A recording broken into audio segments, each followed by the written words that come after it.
Kamu pikir, meski sudah merdeka dari Indonesia, kondisi Timor Leste saat ini masih sangat bergantung pada Indonesia, terutama di bidang konstruksi dan perdagangan.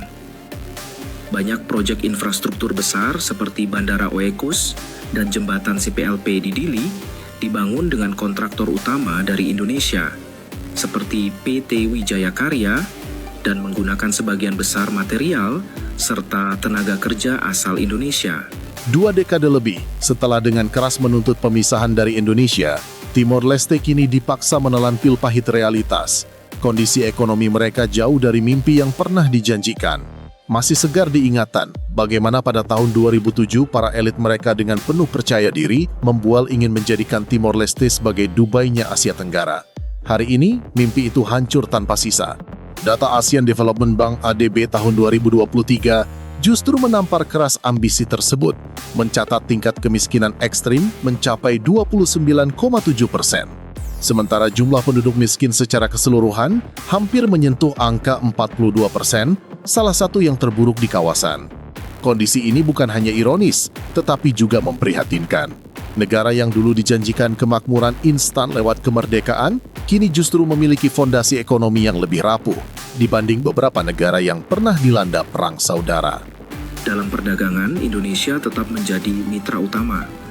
Pada tahun 2024, total nilai perdagangan bilateral mencapai 391 juta dolar, naik 12% dibanding tahun sebelumnya. Indonesia menyuplai 30 hingga 70% kebutuhan impor Timor Leste, seperti beras, bahan bangunan, dan kendaraan. Sebaliknya, ekspor Timor Leste ke Indonesia masih sangat kecil, terutama kopi dan cangkang kelapa, dengan nilai hanya sekitar 3 juta dolar. Salah satu akar kehancuran ekonomi ini adalah mentalitas malas yang terlalu bergantung pada pendapatan minyak bumi tanpa pernah membangun fondasi ekonomi alternatif. Sekitar 80% anggaran negara mereka bertumpu penuh pada sektor migas, sebuah struktur yang sangat rapuh. Ironisnya, cadangan minyak yang selama ini dibanggakan diprediksi akan habis total pada tahun 2034. Sementara proyek andalan Greater Sunrise, yang digadang-gadang menyimpan triliunan kaki kubik gas, terus tertunda dan baru berpotensi beroperasi pada awal 2030-an.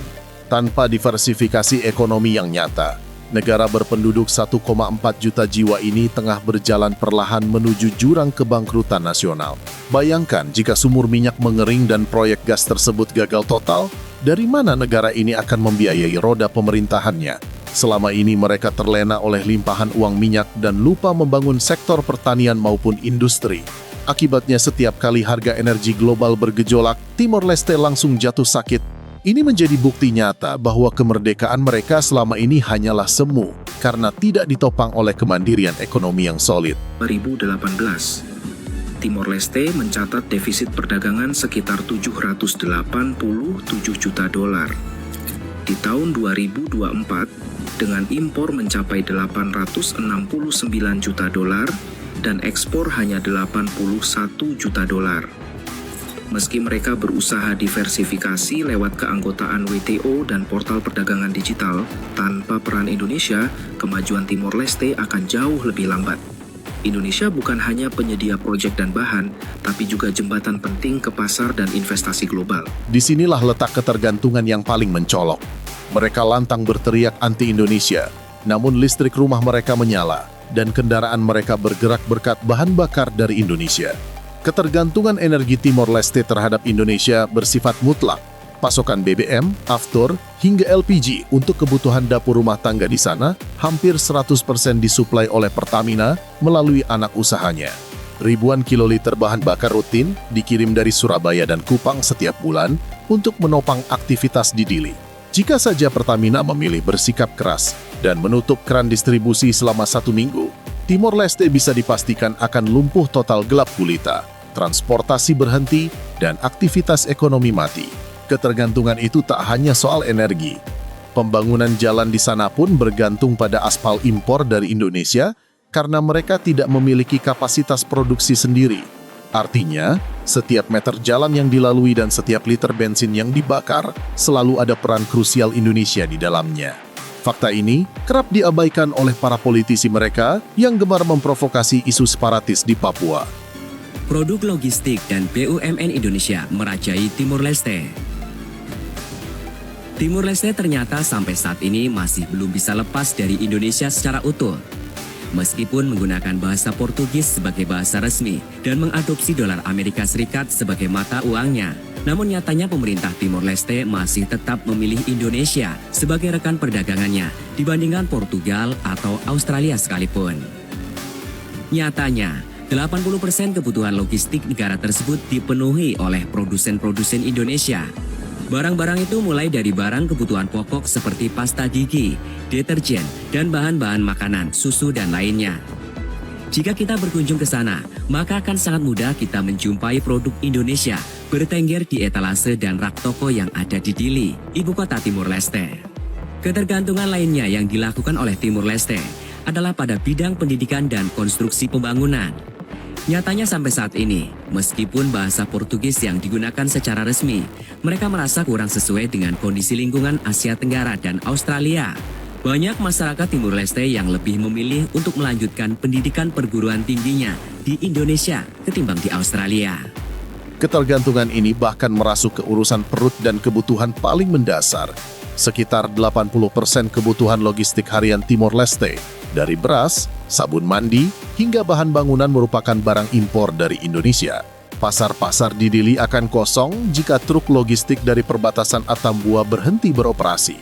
Ini membuktikan bahwa secara ekonomi, Timor Leste praktis hanyalah provinsi ke-39 Indonesia yang menggunakan dolar AS karena tidak mampu memproduksi kebutuhan dasarnya sendiri. Yang lebih memalukan, kondisi infrastruktur digital dan kesehatan mereka pun tertinggal. Kecepatan internet Timor Leste, termasuk salah satu yang paling lambat di dunia, memaksa pelajar dan warga menyeberang ke NTT hanya untuk menumpang sinyal Indonesia demi menyelesaikan tugas kuliah. Saat sakit parah, rumah sakit di Kupang dan Atambua menjadi rujukan karena fasilitas kesehatan dalam negeri mereka tidak memadai.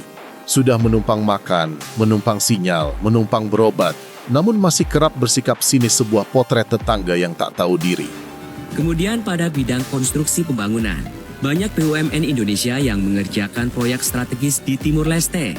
Jika mengunjungi Timur Leste, maka akan sangat mudah menemui baleho dan bendera BUMN Indonesia bertengger di sana. Proyek strategis seperti pembangunan jalan, jembatan, bandara, hingga pembangkit listrik digarap oleh BUMN negeri seperti Wijaya Karya, Waskita, dan Brantas Api Praya. Tidak hanya dukungan untuk dana pembangunan proyek, pemerintah juga telah berhasil membuat bank asal Indonesia mampu berpenetrasi ke dalam Timor Leste, seperti Bank BRI dan Bank Mandiri. Contoh sukses lain adalah pembangunan gedung Kementerian Keuangan Timur Leste dibangun oleh PT PP dan Bandara Suai dibangun oleh Waskita Karya dengan dana yang dihabiskan hingga 60 juta US dollar atau sekitar 670 miliar rupiah. Ketergantungan yang cukup besar pada Indonesia tersebut membuat total nilai perdagangan yang dicapai Timur Leste yaitu sebesar 580 juta US dollar. Sebanyak 270 US dollarnya mengalir ke pundi-pundi perolehan Indonesia. Atau jika dipresentasikan, hampir separuhnya bergantung pada Indonesia. Pada akhirnya, perjalanan 2 dekade Timor Leste menjadi pelajaran mahal bahwa kemerdekaan politik tak ada artinya tanpa kemandirian ekonomi. Mereka boleh memiliki bendera dan lagu kebangsaan sendiri, namun faktanya, denyut kehidupan mereka masih disubsidi oleh kebaikan hati Indonesia. Kemerdekaan yang selama ini diagungkan ternyata hanya status di atas kertas.